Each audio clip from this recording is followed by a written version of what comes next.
Let's get into it, Coach Colin. News. Let's just get, man, Orwellian times. Very Orwellian times. What was the quote? There it is. The party told you to reject the evidence of your eyes and ears. It was their final and most essential command.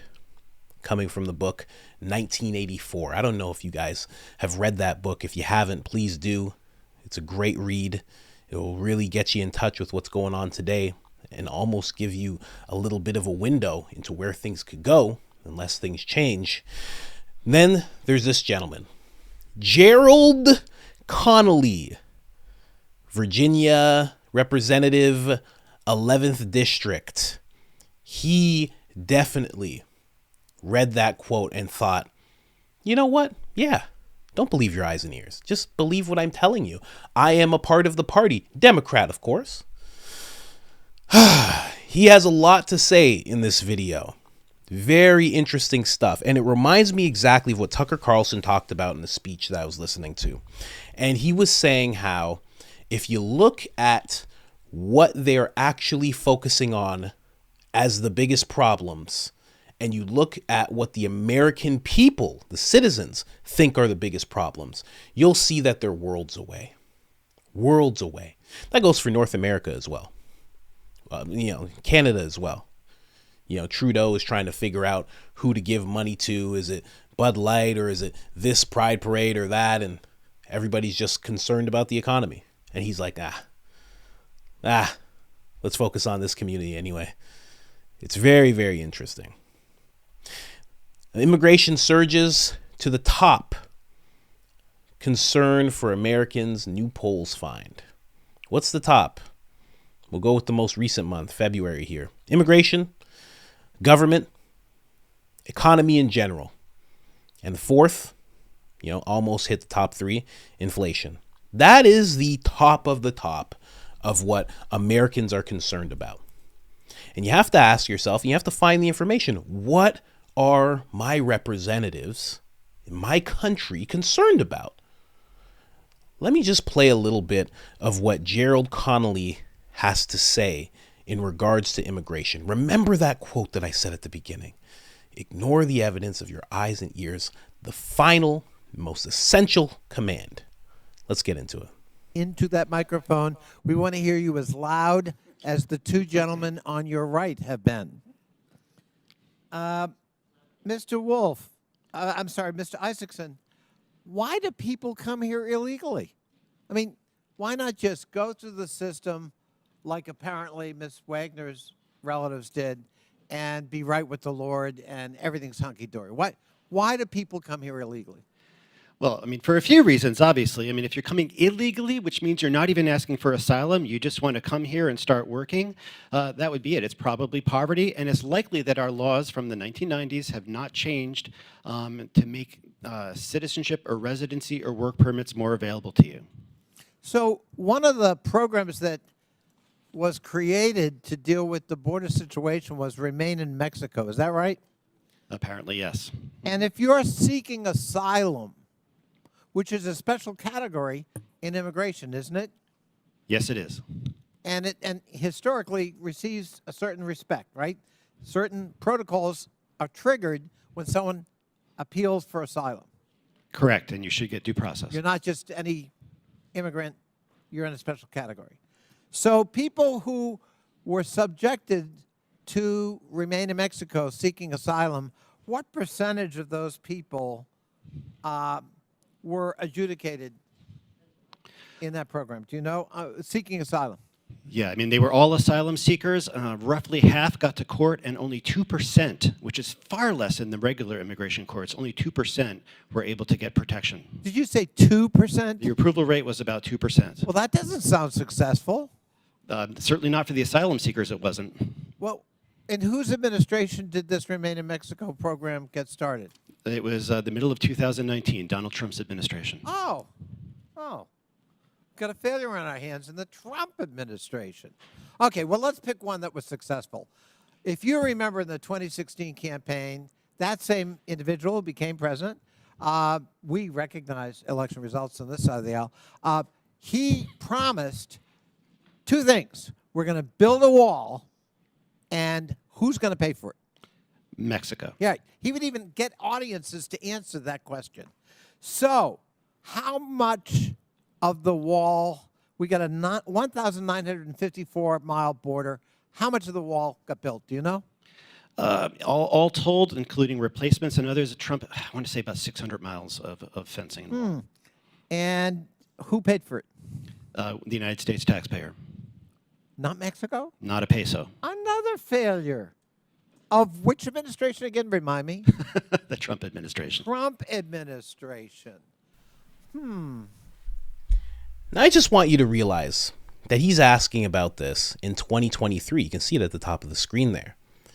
Now, I just want to bring this point home, and I'm going to show you something that he just said just yesterday that is absolutely insane. And I can't believe that he's actually trying to get the American people to believe this. But as you watch this, you can kind of see what kind of guy this is. So he would be the type to try this. So he's talking about what happened in 2016 and 2019. He's in 2023. At this point, almost 7 million illegal immigrants have came through.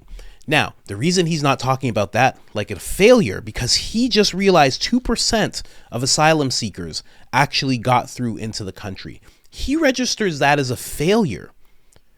But that's not a failure. That's actually really good. Because if you're an asylum seeker, that's just you saying it. That's how asylum works. It's not like it's on your forehead or anything. That's just how you're not born with it. It's not a race. It's not a blood type. You're just saying I'm an asylum seeker. Then someone sits down with you and they say, why? What are you trying to do? And they say, well, I just want a better job. The job I have here in Mexico or wherever the person comes from, it's not that good and there's not that much opportunity and it's really hard, and I just want to come for more opportunity. And that's a great thing. More opportunity, that's a great thing. So many people come for more opportunity. But guess what? It doesn't actually qualify you for asylum. You can't seek asylum that way. Asylum seeker, a real asylum seeker is, yesterday, the cartels tried to shoot me. I have a bullet wound here on my leg. They want to take my life. They're threatening my wife and kids that are over there, and they won't stop until I'm gone. I need to get into the United States so I can be safe, so my family can be safe. They go, oh, well, you're an asylum seeker. Okay, this is legit. You could also say, in my country, it's illegal to be gay, and I am gay. And I was born this way, and I can't help it. Someone's going to clip that. I'm not. This is what someone's saying, and it's illegal where I'm from, so I need to come here where it's accepted so I can actually live my life and not be in fear all the time. They would be like, okay, that makes sense. I have a totalitarian government. They keep on pushing and pushing, and I've said things that go against their narrative, and now they're after me, and they're sending these black trucks, and they're trying to scoop me up, and they put a hood over my head the other day, and I got free, and I ran over here as quick as I could, and I'm here now. Can I please come in? That's asylum. That's how it works. So only 2% of these people got through, not because it's a failure, because only 2% qualified. You have to qualify as an asylum seeker. You don't just say it and then you get it. I don't know why this gentleman doesn't understand that. And then he's talking about, the other gentleman was talking about regular asylum court. What or regular immigration court? He's like, far lower. Again, this is a good thing. If you're saying you want to keep the border secure and only 2% of asylum seekers get through, and your numbers are much lower than the regular immigration court, that's a good thing. This Democrat, this man, registers that as failures on Trump's part. Again, Trump is not the president. It's 2023 in that clip.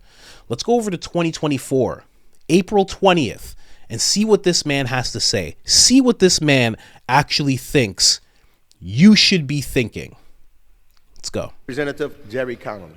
The gentleman from Virginia is recognized for 2 minutes. Thank you, Madam Speaker, and I thank my friend and I thank Mr. McCall for their leadership. Today, with the vote on Ukraine security aid, we rededicate ourselves to who we are. We meet today under the white dome above us, a universal symbol of freedom and freedom-loving people everywhere. And today, we cannot disappoint those who seek what we have: freedom. The freedom to self-determine, the freedom to decide their sovereignty and their alliances and their form of government. America has always stood for that. Will we retreat from that today? And do we understand the choices in front of us? They're clear. Some say, well, we have to deal with our border first. The Ukrainian-Russian border is our border. It's the border between depraved autocracy and freedom-loving people seeking our democratic way of life. Do we have a stake in that outcome? Yes. Undeniably yes. Will we rise to the occasion? Will we stand shoulder to shoulder with our Ukrainian brothers and sisters who for 1,151 days have been holding off the depraved, thuggish dictator Vladimir Putin, who has respected no norms of warfare? He's targeted children in hospitals and schools. He's bombed apartment blocks, killing thousands. He has an advantage right now because of our dithering of 10-1 in terms of artillery shells. And yet our brave Ukrainian brothers and sisters continue to fight. We must meet this test today. We must stand with Ukraine. Slava Ukraine. The gentleman's time. Time is up. Time should be up. These people have to get elected, right? Like, this guy should be done. This is crazy. He's actually trying to convince American citizens that America is Ukraine. Ukraine is America. That border that you so selfishly want secure, well, that Ukraine border is our border. So in reality, when you say you want the border secure, you mean you want us to give money to Ukraine. That's actually what you mean. You don't understand. You don't get it. He's breaking it down for you. Actually wants you to believe that these people are your brothers and sisters, which, hey, you know what? If you're one of those people, you're like, I'm human. Everybody's human. We're all, this whole planet is just brothers and sisters, family. I understand completely. But what they're Orwellingly trying to do is convince you that this money is going to your family, your brothers and sisters. That's what they imply when they say brothers and sisters, your family, that it's actually the American border that they're keeping secure. And then he goes on about what Putin's doing and all the terrible things. So it's almost a way of trying to shame you into feeling like, yeah, I guess that money needs to go over there. Again, top concern for Americans is immigration. It's skyrocketed because it's affecting so many different cities, towns, states, and it's affecting in so many different ways, from drug culture to violence to spaces that are needed in urban areas that actually should be for children, should be for schooling, should be for recreation, should be for community, are now for them. Hotels, restaurants, community centers, schools, again, all that. So it's become a concern to everybody. It's the top concern. And this gentleman's top concern is getting money to Ukraine. And on top of that, with the first video that I showed you of this guy, he feels like not enough people got in. Do you see what I mean when I was talking about what Tucker said about like seeing where their values are and then seeing where yours are? That is where the American people's values are. That is where it is. Immigration, government, economy. Those are the top three things. This guy here, his top concern is getting money over to Ukraine. That's it. And just so you know, it is America. That is the American border. It is so Orwellian what these people are doing. And you know what? I actually found this video. It was a clip, a smaller clip on, I believe, Libs of TikTok. I forget what the account was. It was one of those accounts. And their caption was perfect. It said, "These people despise you openly." So openly. They know what your concerns are. They know where you want to see the money go. They understand completely what the problems are within the nation. And they say, listen, no. You listen to me. This is where it goes. But I want it to go to America. It is America. Be quiet, man. And then also in this video chastises the fact that the wall was built on the taxpayer's dime. But again, because this isn't the first time this is shot up, that's where their concerns are. Don't you think if you said right now, listen, your tax money is going to have to, we're building a full wall, but your tax money, that's where it's going to come from. Everybody would be like, okay, good. It's just going to that. It's just going to build that wall completely and it's going to be secure. Okay, do it. But somehow in November 2023, he thought that was a bad thing. The taxpayers had to pay anything towards that wall that will keep actual America, not Ukraine America, not Ukraine New York, no, not Ukraine Eagle Pass. And then all of a sudden in April, he's like, this taxpayer money needs to go to Ukraine. It's getting so brazen, the things that they are willing to say. And again, I keep saying this, and it's falling on deaf ears. I don't know if this will ever happen. He should have to say that to a crowd of people. He should have to say that to a crowd of 1,000 people from Arizona, from Texas, from New York. He should have to say that to working class people. Right now, they're just in an empty room. It's just a couple of people making these decisions, pleading their cases. That's it. This guy has no concern about Virginia. You ask him, he'll tell you Virginia is in Ukraine. You didn't know that? It's Virginia. Half of it at least. Oh, you guys don't know. You don't understand international affairs. You don't get it. It's mind-blowing. I was going to do another video, and then I saw this. I was like, oh, I have to cover this. This is ridiculous. Again, it goes right back to that quote, man. The party told you to reject the evidence of your eyes and ears. It was their final and most essential command. Forget about what you know in terms of America. If that place is attacked, that's an attack on America. If that border's not secure, that's America's border not secure. And just stop complaining about your own things. It's selfish. You have it good here, which is very true. It's very true. Greatest country in the world. You know, I've heard people say, people think it's normal the way things operate in a free nation, and it's not. You go into any other place in the world and you're not a tourist, it works completely different. It's not good, you know?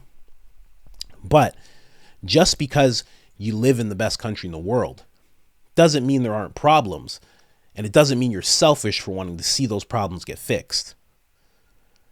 The fact that this guy's trying to pass this off, they're all trying to pass it off. You know, Mike Johnson was just talking about how he's like, for those of you that are believers, and he's basically talking about how it's a holy war. And you got to respect that. He tried literally, a coward, tried to put himself behind the Bible. I'm so glad Tucker called him weak on the JRE. He tried to hide behind the Bible. Well, if you're a believer, they try to, I don't even know what the word is. They assault every value, every sense that a citizen can have. It's like, well, if you're a believer, well, what do you want to see these people die? They try to make you feel selfish, ashamed, and they try to make sure that you realize that your problems aren't that big because other people in other places have bigger problems. But which one of you is actually, and listen, I'm sure there's some Ukrainians, I'm sure there's a couple Ukrainians that might see this video, but how many people are really going to Ukraine? How many people think of that as, well, I'm going to, I hang out here in Michigan and then I go to Ukraine every summer. Is that what happens? Really? I don't think so. might go to Florida. You're in Michigan. You might hop over to Texas. Check it out. Not going over to Ukraine. Hey, maybe you go to some other places. Maybe you travel. I don't know. But the things they're trying to pass, again, very Orwellian. Very, very Orwellian. And again, I'll just say one more time. Top concerns: immigration, government, for sure. And after seeing that might need to switch to number one, honestly. And then the economy in general. Those are the biggest concerns. And I'll go back to what I was saying before. When you see what the citizens' concerns are, and you see what the people in power are actually gunning for, are actually pursuing, it's worlds away. And it's because, again, this guy never has to interact with the public. Never. He never has to talk to the public about the things that he wants or the things that he is trying to get done. He never has to have the public's ear. And it's crazy because he's supposed to represent the public. It's so disconnected. Just wild. Let me know what you think of this in the comments section. Like, subscribe, share, and and little did you know, Ukraine's actually America. Well, there you go. There you go. Ignore the evidence of your eyes and ears. I'm out.